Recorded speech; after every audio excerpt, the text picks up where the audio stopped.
It's altogether possible that HBO's House of the Dragon will be a super great television show with no reason not to love it.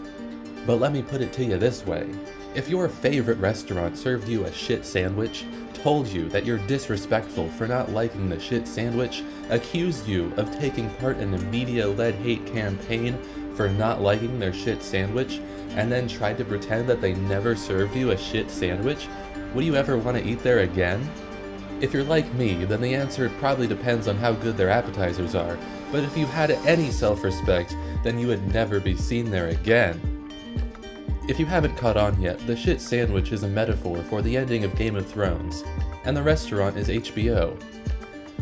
And sure, they have a different head chef now, or showrunners or whatever, and that means that we have to give them the benefit of the doubt, right?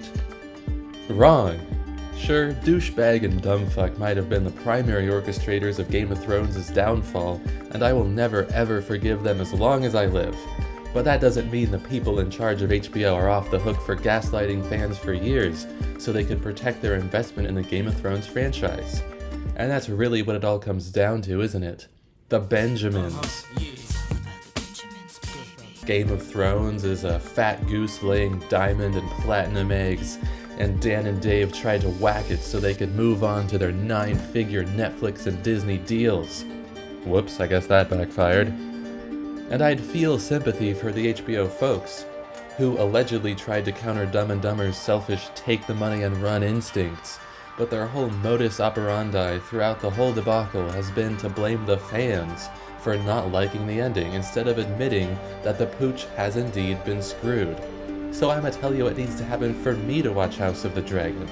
But first, an anecdote. Apparently the Iron Anniversary of Game of Thrones just happened.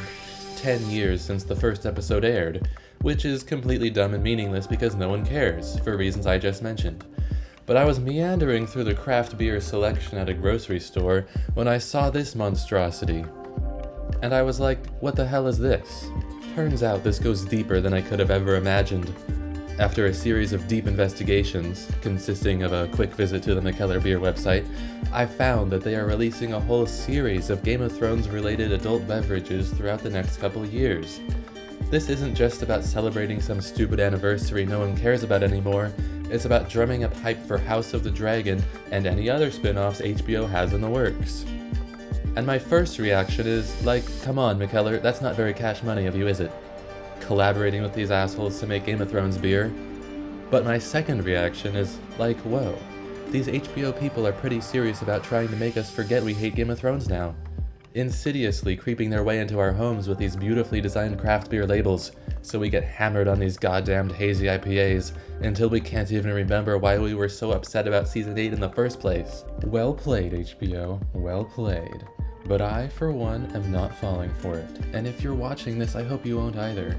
Never forgive these bastards. And I can't speak for the entire fandom, but the only thing that could convince me to watch House of the Dragon is if the entire executive board of Warner Media, HBO's parent company, publicly apologizes in a prominently distributed video address where they say we're sorry for being naughty little boys and girls and letting Dan and Dave ruin Game of Thrones. Otherwise, nothing doing, folks. Thank you for watching.